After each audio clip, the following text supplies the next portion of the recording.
Hey everyone, Rascal here. And Mama, welcome to our channel, Paws On Animation, and our podcast. And today we are covering the super dark movie called The Crow, the 1994 version, not the reboot. The only version that matters.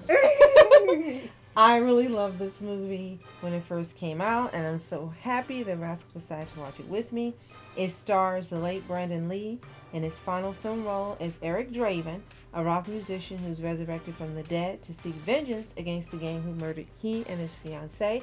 And believe it or not, guys, this movie is based on a comic. Yes. By DC. Yes, shock. Before we get started, before we start, be sure to like, subscribe, and keep of future podcasts and little pause videos. Thank you so much for joining us today, subscribing, sharing our videos, commenting, everything you do. We appreciate you so much. Yes. I asked Rascal to watch this movie because The Crow definitely is one of my favorites. I never expected to be. Originally, I was a fan of Brandon Lee, and so I ended up wanting to see this movie because of him. And didn't know how the movie was going to be when I watched it. Right. And like myself and critics and reviewers, we were just, there's no other way. Everyone was blown away by his performance. They were blown away by the movie. And what most people don't realize is that this movie is actually a superhero film based on a comic of the same name. Yes. It came out in 1989. It was written by James O'Barr. So this isn't just some random movie that was put out. It was based on a comic, and he was considered a superhero. Right. And no one expected it to be translated to the screen so well. It's dark. It's got... It's gothic, yes. Of course, yeah. And it's not a happy story. And unfortunately, there's not a happy ending for the main character. This movie, it looks like it was done as a one-shot. Unlike the movies now where they set it up so that he can keep doing sequels. Right. And that was even before the tragedy that happened to Lee during the filming that we'll get into a little bit later. Right. And it really piqued our interest in rewatching it is that it was also filmed really differently. The story was really different for the time it was out. This was like one of those harder-hitting comics that people really liked at the time, like Watchmen and others, where they didn't have the typical fancy superhero capes and all that. They try to take a realistic approach to superheroes or someone who became one, not out of an accident or some greater good. It was just really of vengeance. And a lot of people like the idea when they take a strip away what makes a superhero, just turn them into something else. The difference is they didn't have, in this version of The Crow, just mindless slaughter or anything. There was a point behind it. He didn't hurt everybody he walks across. And it was in an area where there was, unfortunately, a lot of crime happening. Yeah. It was like a lower level of Gotham. Yeah. And it's basically based on a character named Eric Draven, who has a raven that is his familiar, I guess you could say. And he's a rock musician who's resurrected from the dead to seek vengeance against the gang that murdered he and his fiancée the night before they were supposed to have their wedding. Now, what I remember telling Rascal is that this movie works for two reasons, and the character works for two reasons. One, as you mentioned, the part of New York is supposed to be. And in this area, there is no justice. Crime is just still rampant. And the second thing is, this is a year later after the murders occurred. Yeah. And these guys are still on the street doing the same type of crimes, hurting and murdering other people, crime lords, and nobody has brought them to justice. Right. So that is really the reason this movie comes about, because there is a lore that for one night, that the person gets to be resurrected and to get vengeance. Right. And that's mainly the reason why the movie exists. Right. The way it's written, because they're still doing the same thing. They're still hurting other people and no one's done anything. And the only police officer who cares and was still trying to investigate and got in trouble is a character played by Ernie Hudson, Sergeant Albrecht. Right. So this was in the theaters. The movie has a runtime of 102 minutes.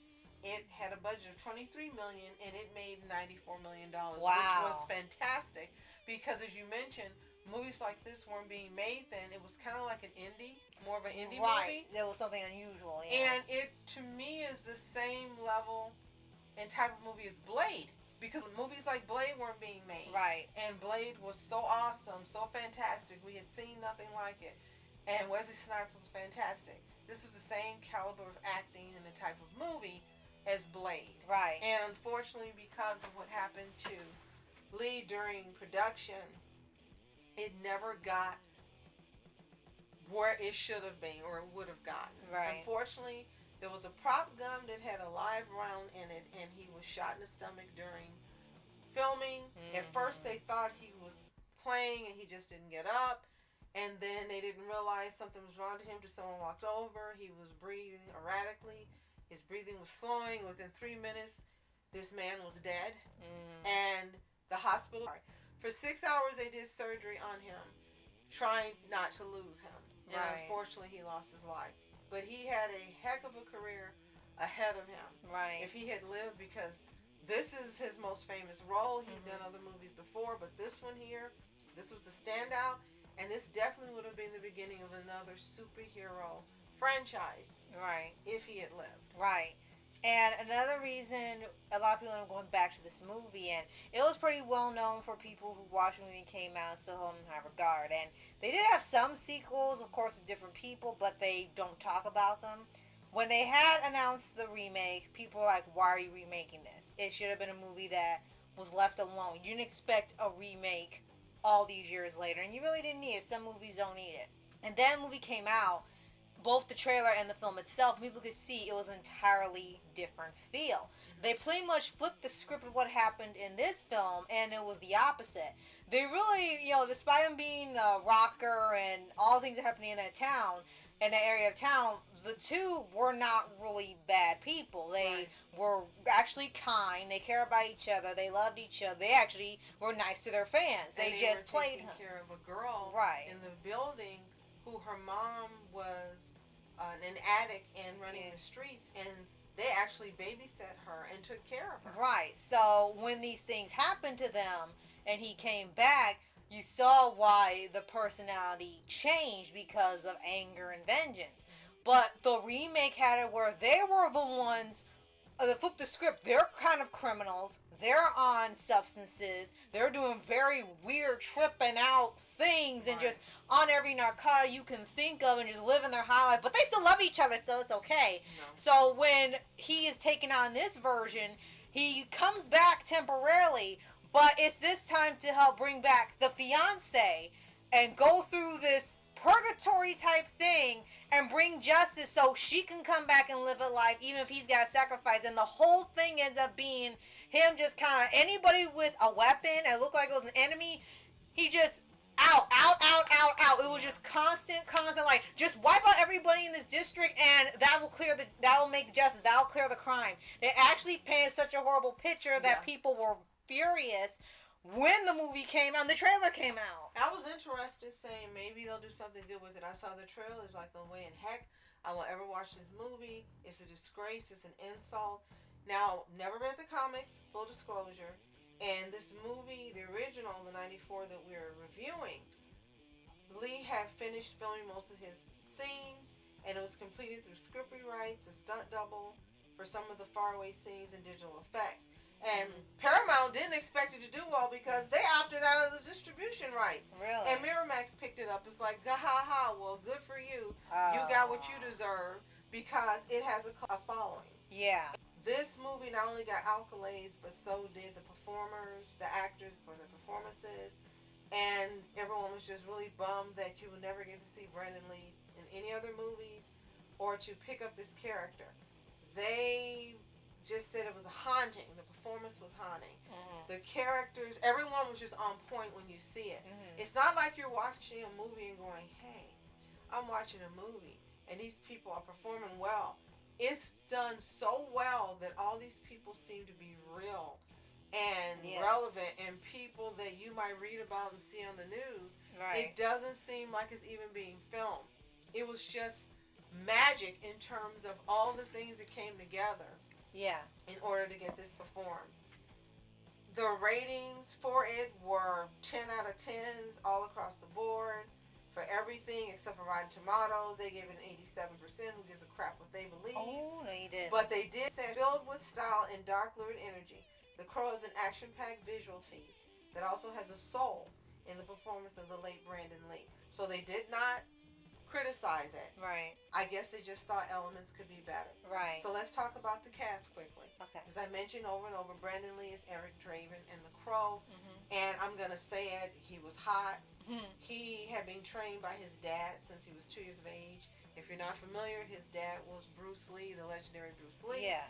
This guy was so hot that even when he put on makeup looking like the Joker, he was hot through the makeup.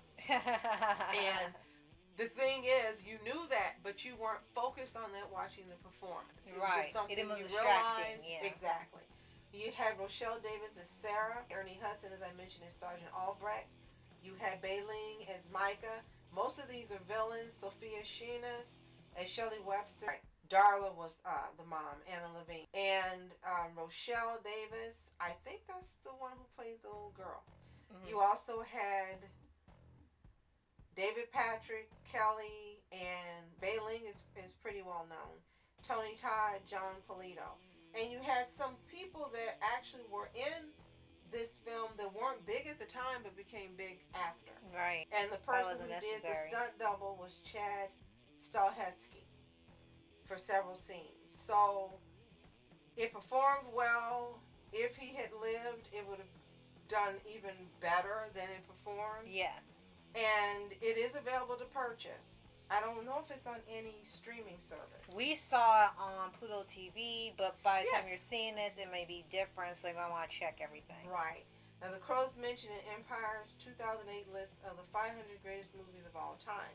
It ranked at number 468, and as I mentioned, it's a cult classic now. The soundtrack, I gotta mention, was fantastic. Every song fit. There wasn't anything you were listening to and going, why did they put this? This didn't work. Why is this here? It was fantastic. It also was nominated for several awards. The Stone Temple Pilots song, Big Empty, won for Best Song at the MTV Movie Awards that year. Wow. Now, there were sequels, like City of Angels and Stairway to Heaven and Salvation. Seriously? And Wicked Prayer. Oh, seriously? Okay. Yes. One was released in 96, 98, 2000, and 2005. All of them have done poorly. None of them have the cult following as the original Crow. Rascal mentioned you had the one that came out this year. I'll never watch it. And speaking of which, there is one more thing I want to point out. And that's considered a reboot, I think. Yeah. It pretty much is. When you see what they do in there, it is a reboot that they just kind of take and twist. Now, one thing that I want to mention I thought was pretty odd. And you had mentioned before when we were watching the movie on how they did the stunts and the training and stuff of the physique of the character to make him not only look like the comic, but also give this persona where he looks like a whole different person. And you had some naysayers say, oh, well, it wasn't accurate to the comic, so it's not, the original wasn't even that good, so that's how you know they never watched the original. And it's the remake when they show Bill Skarsgård playing the Crow this time. And not only did they barely give him any makeup, one thing I thought was absolutely hilarious is that in preparation for the role, he had the quote-unquote odd request. He had to eat a pound of steak tartare every day in preparation for the role. And I guess they wanted him to look malnourished or something. He was supposed to look unappealing and possible, so he looked like a dead guy coming back. He wasn't supposed to look attractive. So for some reason, I guess they had a problem with part of the legacy of how he looked in the costume, so they wanted this version to be unappealing, to look that he just looks like he came from the grave.